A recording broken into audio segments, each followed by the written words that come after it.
Hello, in this lesson we are going to look at how blockchain can help the proof of ownership. So proof of ownership is basically, do I own something? It's essentially that simple. So we can end the video right here. That's it. Now I'm only joking. For starters, yeah, we know what proof of ownership is, but we haven't actually covered how blockchain can affect it. So let's dive right in. One of the things which I'm sure you're fully aware of by now if you've been following the other lessons in this series, and that is it promotes that it cannot be altered or counterfeited due to the cryptography that is employed and all the validation checks. I've got videos covering all the cryptography, the hashing, the Merkle trees.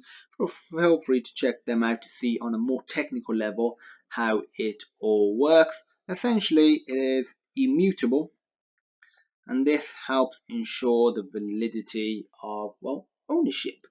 And you might be thinking, okay, I have a pair of trainers, for example. I know they're my trainers. I know my phone is mine. I know my house is mine. I know, regardless of the value, I know what's mine and I know what isn't mine. So how can blockchain really help?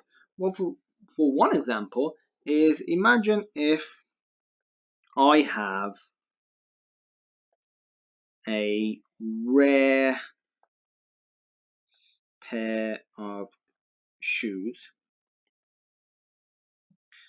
and it is very common for these shoes to be counterfeited because they are in high demand, hardly anyone has them, and they cost a lot of money, and they're quite easy to counterfeit to a reasonable quality. So a lot of people immediately can't tell, especially when you're selling it online via some service like eBay. And using blockchain, we'll be able to have a audit trail. So if this is all tracked, we'll be able to see, okay, where did that individual get it from? Did they get it from, let's say, a retailer? If they did, who is that retailer? Let's see the legitimacy of that retailer. Okay, they are legitimate because they bought it from a validated seller. If they didn't buy it from, let's say, a retailer, then they bought it from someone else. They bought it from someone else. It came from somewhere initially. So all of that will allow you to pinpoint where it came from, so you can see if it is fake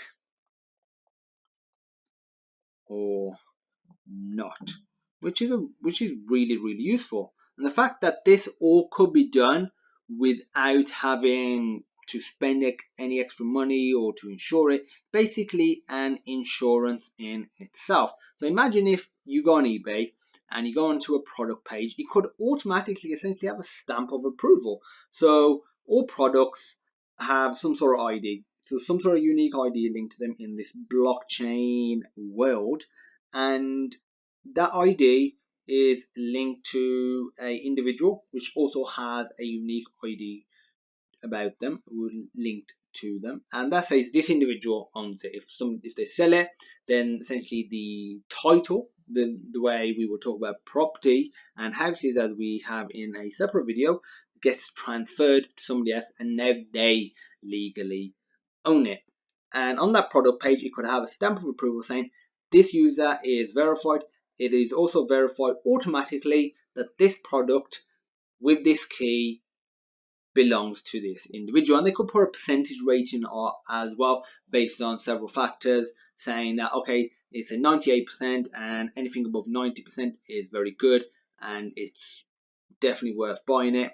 Anything below, it's like, we're not too sure about the seller, or maybe we're not too sure about the validity of the actual product, but we're pretty certain if it's close to 90. And then you could also, instead of just seeing the stamp of approval, could see a breakdown, what part is getting what percentage, so you can see exactly why it is a 90 or above, why it isn't certified.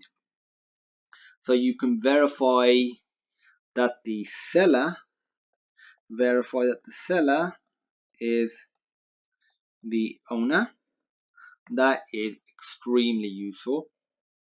This can help identify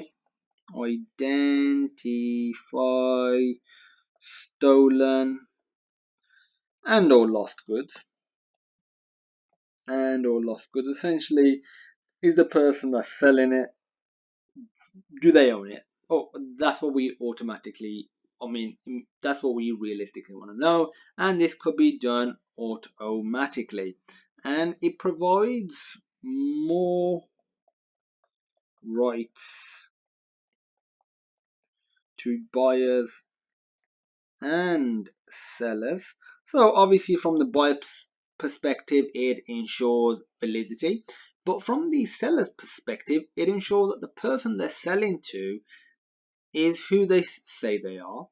They're not a con artist. They're not somebody that buys a lot of items and then just returns them, because there are people out there that do that. I've heard about people that do it via Amazon, and what they do, they just buy the item, use it for a little while, and because Amazon, they've cracked down a bit now, I've heard, but they used to be very, very loose with their terms and conditions, and people took advantage of it. So they would buy something, use it for months and months, and then just return it, get a full refund back. And if you see, it shows that this individual is doing this a lot with a lot of retailers and sellers.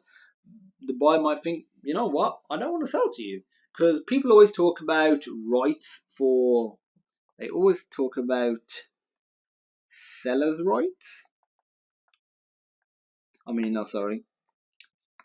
They always talk about buyers' rights, but ultimately there should be, and there are rights for sellers as well, and we need to ensure that all parties are secure, all parties are protected, because at one point the seller might become a buyer and the buyer might become a seller, so they want to ensure that if they make that transition, that they are protected. It helps us to stay anonymous. So if we're buying something and we're selling it, even though we're buying and selling it, I might buy something and you might sell something.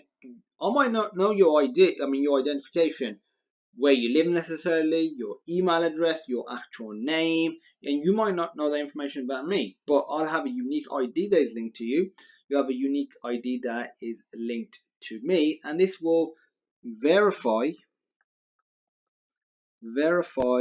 all parties to be legitimate. Let's write that out again. To be legitimate, which is a really, really powerful tool. So you can automatically verify parties are legitimate anonymously.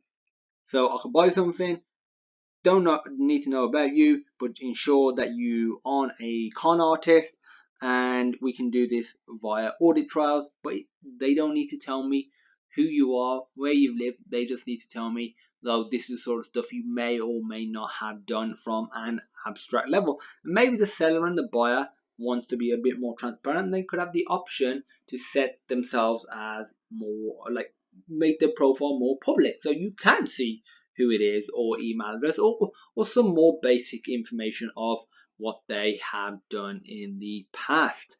And ultimately, it provides a audit trail of who has owned it and who does currently own it, and all of this provides automatic insurance without any extra fees, which is extremely useful.